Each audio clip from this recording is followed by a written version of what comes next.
කොහොමද ඉතින් ඕගොල්ලන්ට ඔන්න අද පුංචි ප්‍රිපෙයාරින් වීඩියෝ එකක් තමයි අරගෙන ආවේ.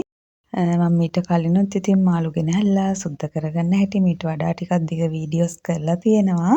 අද ඉතින් මාළු ටික සුද්ධ කරලා ඉවරනාට පස්සේ තමයි වීඩියෝ එක ගන්න ඕනේ කියලා හිතුනේ. මම ඉතින් සාමාන්‍යයෙන් දවස් 10කට විතර ඇති වෙන්න වගේ මාළු ගේනවා එක සැරේ. ගෙනල්ලා සෝදලා කරලා මේ විදිහට ලුණු ගම්බිරිස් අත ගාලා තමයි තියන්නේ. හැම જાතියකටම ගේන ඕනම මාළු ඉස්සෝ දැල්ල ඕන දෙයකට ওই විදිහට ලුණු ගම්බිරිස් අත ගන්නවා. සාලය වලට නම් දෙහි ටිකකුත් දාලම තමයි තියන්නේ. එතකොට ඉතින් ඇත්තටම හරිම ලේසි. තව ව්‍යංජන දෙකක් වගේ හදාගත්තාම ඉතින් බත් මුලකට උනත් තියන්න පුළුවන්. ওই විදිහට ඉතින් ඔක්කොම ටික කලවුම් කරලා තමයි තියන්නේ. මම අද මෙතන ගෙනලා තිනවා සාලයෝ ඉස්සෝ කෙලවල්ල මාළුයි ලින්නෝ. මම ලින්නෝ ඉතින් ඇත්තටම උයන්නේ නැහැ. දෙකට කපලා ගේනවා සැමන් වගේ හදාගන්න. මේක ඉතින් දවස් 3-4කට සැරයක් ප්‍රෙෂර් කුකර් එකේ තම්බලා ගත්තාම සැමන් වගේ කන්න පුළුවන්. ඉතින් උයන්න පුළුවන්, තෙල් දාන්න පුළුවන්, මේ ඕනම වැඩක් කරන්න පුළුවන්.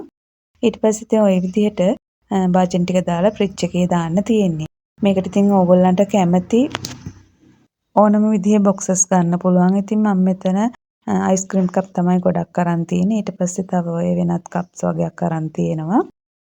අර වීදුරු ඒවා ගන්න පුළුවන් නම් හොඳයි. ඉතින් ඊට වඩා ඉතින් මට මේක ලේසි. මම ළඟ තියෙන්නෙත් මේ જાතියව තමයි දැනට.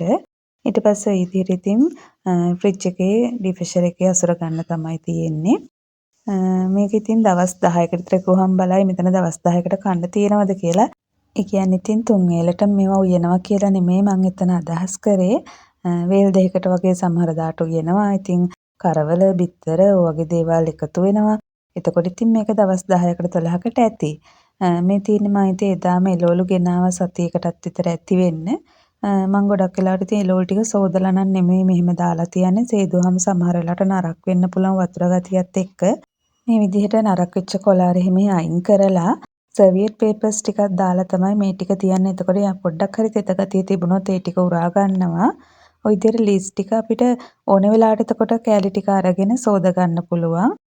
ඒ විදිහට හැම જાතියක්ම ගෙනාව ටික මම මේ විදිහට දා ගන්නවා. මේ තියෙන්නේ නෝකෝල්. ඉතින් මේ එක වෙලකට වගේ කන්න ඇති වෙන්න තමයි ගෙනාවේ. වට්ටක්කත් එහෙමයි. වට්ටක්ක මං කෙලින්ම කෑල්ල පිටින් තියන්නේ මේ විදිහට කෑලි කීපයකට කපලා තියෙනවා. ඕන්න අපිට අර ක්‍රිම්පිල් දෙකකින් මේක ඔතලා තියන්නත් පුළුවන්. ඉතින් එක එක විදිහට Tamanට කැමති විදිහට පැක් කරලා තියන්න පුළුවන්. මේ විදිහට කෑලි ගත්තාම ඕන කෑලි කීපය අරගෙන අපිට කපා ගන්න පුළුවන්. ඊට පස්සේ මම බෝන්චිත් ගෙනාවා. බෝන්චිත් මොකුත් නූල් කඩන්නේ මොනවත් නැතුව ඒ විදිහට පෙට්ටියට දාලා තියෙනවා. ඊට පස්සේ රාබු ගෙඩියත් ඒ විදිහට කොළ ටිකත් ඔහොම දැම්මහම නරක් වෙන්නේ නැහැ. එහෙම නැත්නම් ඉතින් shopping bag වල වෙන වෙනම ගැට ගහලා තියන්නත් පුළුවන්. ඊට වඩා ඉතින් මේ විදිහට හොඳයි කියලා තමයි මට හිතෙන්නේ. බෝන්චි ටිකත් ඔක්කොම මේකට දාගත්තා. ඊට පස්සේ අලු කෙසලුයි බටුයි ටික මම ඉතින් එක භාජනයකට දානවා. එක භාජන දෙකකට දාන්න තරම් දෙයක් නැහැ. ඔය තියෙන කැරට් ඔයගොල්ලෝ දන්නවනේ මම තියාගන්නේ වතුර එකක් ඇතුලේ කියලා. ඔය සති 3කට විතර කලින් ගෙනාපු කැරට්. ඒ කැරට් වලේ මුකුත් වෙලා නැහැ. ඒකටම අනිත් කැරට් ටිකක් දාන්න ඕනේ. අලු කෙසලුත් ඔය විදිහට අර කපන්නේ පොඩ්ඩක් අසුර ගන්න අපහසු නිසා බටු ටිකත් ඒකටම දාලා තියෙනවා. මම මේකෙන් බටු මෝචුවක් හදන්නයි තව බටු ටිකක් හොඳ කිරට උයලා කන්නත් එක්ක තමයි ගෙනාවේ. අලු කෙසලුත් දැම්මහම හරිම රසයි තෙලට චුට්ටක් දාලා. ඊට පස්සේ කැරට් අලේ මම ඔයගොල්ලන්ට කිව්වනේ මම කල් තියාගන්න විදිහ. ඉතින් මොකුත්ම වෙන්නේ නැහැ. වතුර මාරු කරන්න තමයි ඕනේ සතියකට විතර සැරයක්. සති දෙකකට විතර මාරු කරත් කමක් නැහැ. ඊට පස්සේ ඔන්න වගේ අර නැට්ට ගාවින් හොඳටම කපන්න ඕනේ. මොකද එතනින් තමයි කැරට් අලේ ඇතුලට වතුර උරාගන්නේ. එතකොට ඒක වැලකිලා මේක හොඳම නැවුම් විදිහට තියෙනවා. අපි නිකන් තිබ්බොත් මේක නිකන් හංගයිලා වීලිලා වගේ යන නිසා මඩ ගතිය තියෙනවනේ චුට්ටක් සෝදලම තියන්න නැත්නම් අර වතුර එක මඩ වගේ වෙන නිසා මේ තියෙන්නේ නම් අවමිරිස් ටිකක්. මේ ටික මම අර ගෙවල් පැත්තේ කඩේකින් ගත්තේ පුංචි අවමිරිස් ටිකක්. ගෙදරක හදපු වගයක් වෙන්න ඕනේ.